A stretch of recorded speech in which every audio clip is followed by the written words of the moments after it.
go from here? Love is not provoked. Provoked means to make sharp, stimulate, or irritate.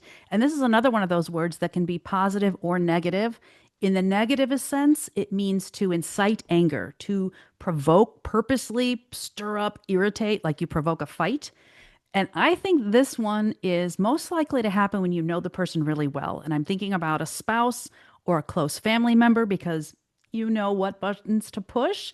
You know that just by a look or a word, you can cause things to escalate very quickly. We're going to look at Acts 17:16 and verse 22.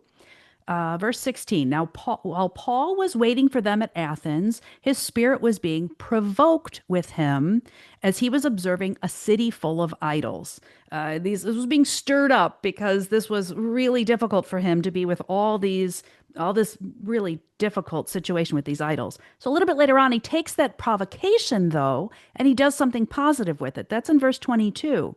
It says, So Paul stood in the midst of the Areopagus and said, Men of Athens, I observe that you are very religious in all respects.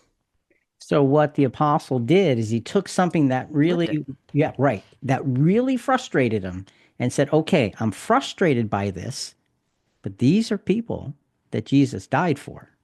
So I'm going to find a way to find something good so I can show them something better. And so he gathers them together and he basically says, I see that you're very religious. And he goes on to say, and I recognize one of your idols was to the unknown God. Let me tell you about him. He found a way to meet them where they were so that he could help them see something beyond where they were. And it's a classic example of not being provoked, but loving them more Mm-hmm. than hating what they were doing because they just didn't know how not to. So